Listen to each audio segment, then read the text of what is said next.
नमस्ते, अहिलेसम्म चाहिँ तपाईँले चाहिँ एटिएम कार्ड र पासबुकबाट चाहिँ पैसा निकाल्ने तरिका थाहा छ होला, तर आज चाहिँ म तपाईँलाई चाहिँ मोबाइलको एप्सबाट चाहिँ पैसा निकाल्ने तरिका सिकाउँदैछु।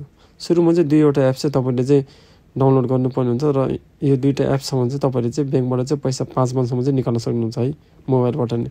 सुरुमा यो ओ हिकिदासी भन्ने म थिच्नुहोस्, ब्याङ्कमा गएर त्यो थिचेपछि तपाईँको त्यो स्मार्टफोन तोरी हिकी भन्ने म त्यहाँ थिच्नुहोस् है। त्यो क्लिक गरिसकेपछि चाहिँ तपाईँले त्यसमा कति पैसा झिक्ने, जस्तै सपोजको लागि 5000 होइन, गो सेन्ड गरेर एन्ड थिच्छ।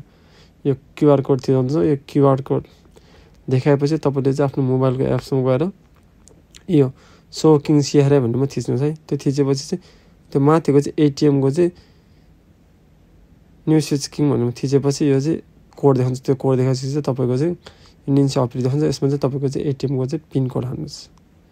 पिनकोड हाल्नेपछि त्यसमा 5000 देखाउँछ। त्यसमा सोनिन भन्ने थिचेपछि तपाईँको चाहिँ पैसा चाहिँ त्यसमा चाहिँ क्युआर कोड सोसिनमा थिचेपछि यसमा पनि चुकी गर्नुहोस् है।